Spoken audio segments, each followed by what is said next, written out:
Hey guys, मेरा नाम है दीपेंद्रा। तो आज मैं बात करने के लिए आया हूँ 2020 के बारे में।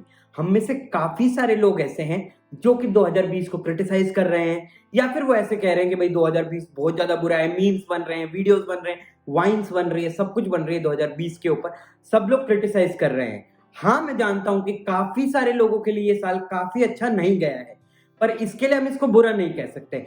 कुछ ऐसी चीजें हैं जो कि बदल नहीं सकते हम लोग, कुछ ऐसी चीजें हैं जो कि रिवर्स नहीं हो सकती। उन लोगों की जान जिनकी गई है, उन लोगों के परिवार के हालात जो रह गए हैं, या फिर वो लोग जिनकी नौकरियां चली गई, जो कि अब बिन खाने पीने की जिनको गड़बड़ हो गई या फिर कमी हो गई, या फिर वो लोग जिन लोगों को अपनी जगह छोड़ के वापस अपने गांव जाना पड़ा कई कई दिनों तक पैदल चलते हुए। मैं जानता हूं ये सारी चीजें हम लोग रिवर्स नहीं कर सकते, और अगर इन सारी चीजों को हम देखेंगे तो 2020 लिटरली काफी बुरा साल गया है। पर असल में अगर हम लोग देखें न्यूट्रली, कुछ आइसोलेटेड सिचुएशंस को लेके या फिर कुछ आइडियल सिचुएशंस को लेके, तो 2020 इतना भी बुरा नहीं गया है। अब आप पूछोगे कैसे, पागल है क्या तू, कैसे बोल सकता है तू कि भाई 2020 बुरा नहीं गया? तो अब मैं बता देता हूं आपको कुछ कुछ हिसाब से। इस वीडियो को मैं दो पार्ट्स में बनाऊंगा। एक कि 2020 क्यों बुरा नहीं गया है, जो कि सबसे पहला पार्ट होगा, क्योंकि हम लोग सबसे पहले अगर नेगेटिव बोल देंगे तो कोई पॉजिटिव साइड पे जाएगा ही नहीं। और दूसरा पार्ट ये है कि क्यों 2020 बुरा साल गया है।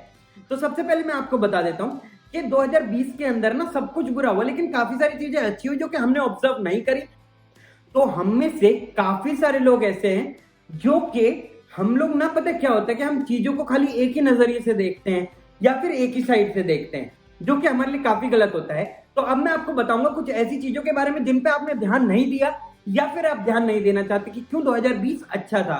क्योंकि हम लोग क्या होता है, एक टॉपिक को पकड़ लेते हैं, उसी को खींचते जाते हैं, और उस टॉपिक के नीचे जो काफी सारे मेन मुद्दे हैं ना, वो सप्रेस हो जाते हैं।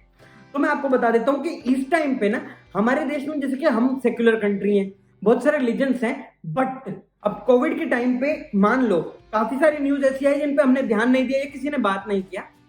तो ऐसा हुआ कि किसी हिंदू फैमिली में या फिर किसी और रिलीजन की फैमिली में वो कोई बंदा अकेला रहता था, उसकी डेथ हो गई। आसपास के उनकी कम्युनिटी के या फिर उनकी सोसाइटी के जो लोग हैं, उन्होंने उसका अंतिम संस्कार तक करने के लिए मना कर दिया, just because of fear of कोविड-19।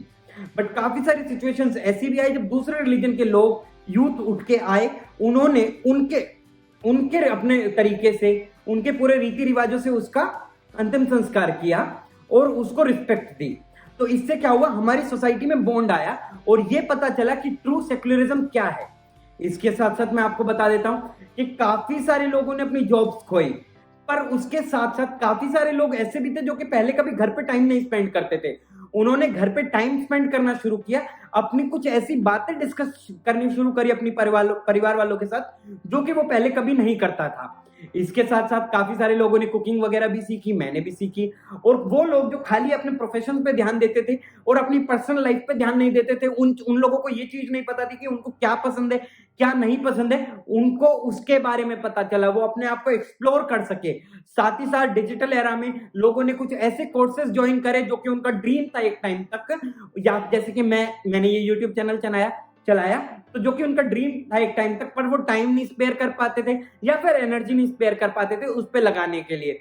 इसके साथ साथ सोसाइटी में एक दूसरे पे ट्रस्ट डेवलप हुआ, सबको एक दूसरे पे ट्रस्ट डेवलप हुआ। कैसे, मैं आपको बताता हूं। चाहे वो गरीब हो, मिडिल क्लास हो या फिर अमीर हो, सबको ये पता चल गया सिर्फ पैसे से ना इस समाज में जिया नहीं जा सकता। उन्होंने क्या सीखा कि समाज में जीने के लिए एक दूसरे पर ट्रस्ट और मेंटल सपोर्ट, मॉरल सपोर्ट की बहुत ज्यादा जरूरत है अगर आपको रहना है ऐसी सिचुएशन में। तो क्योंकि अगर आपको मॉरल सपोर्ट नहीं मिलेगा तो आप उस पैसे को भी यूज नहीं कर पाओगे या फिर यूटिलाइज नहीं कर पाओगे सही तरीके से, और आप गलत चीजों में घुसते जाओगे। अच्छा, अब इसके साथ साथ और भी चीजें आई हैं, जैसे कि हमारा जो हेल्थ इंफ्रास्ट्रक्चर है, जो कि पहले इतना स्ट्रांग नहीं था, वो काफी ज्यादा स्ट्रांग हुआ और ऐसी सिचुएशंस या फिर इससे हल्की सिचुएशंस को टैकल करने के लिए तैयार हो गया। साथ ही साथ में लोगों को अकेले रहना सीख गए, लोग अकेले रह के खुद को अपने आप को डेवलप करना सीख गए, अपने टाइम को यूटिलाइज करना सीख गए लोग, अपनी फैमिली के साथ कोप अप करना सीख गए लोग, और अपनी टॉलरेंस पावर को इंक्रीज करना सीख गए लोग। हालांकि इस सिचुएशन में काफी सारे लोग ऐसे भी हैं जो डिप्रेस हुए, उन्होंने काफी ज्यादा गलत कदम भी उठाए, पर मैं आपको बता देता हूं कि काफी सारे लोग ऐसे भी हैं जो कि टॉलरेंट हुए डिप्रेशन से, जो कि टॉलरेंट हुए गलत चीजों को छोड़ने के लिए, या फिर उनको अवॉइड करने के लिए, और उन्होंने एक अच्छे जीवन को सामने देखा और उसको अपनाया, एक अच्छे लाइफस्टाइल को अपनाया, और उनको ये पता चल गया कि सोसाइटी में जीना है तो लोग चाहिए। काफी सारे लोग कहते थे कि भाई मैं तो अकेला रह लूंगा, मैं अकेला ये कर लूंगा। कोई भी अकेला नहीं रह सकता है इस सोसाइटी में। We are interconnected in one way और द अदर। तो आप इस वीडियो का दूसरा पार्ट भी देखिएगा। Thank you guys. तो उम्मीद है कि आपको ये वीडियो पसंद आई होगी। अगर आपको ये वीडियो पसंद आई हो तो प्लीज इस वीडियो को लाइक करो, इस वीडियो को शेयर करो और चैनल को सब्सक्राइब करना मत भूलना। मैं मिलता हूं आपसे अगली वीडियो में। This was Dipendra. Thank you. Peace out.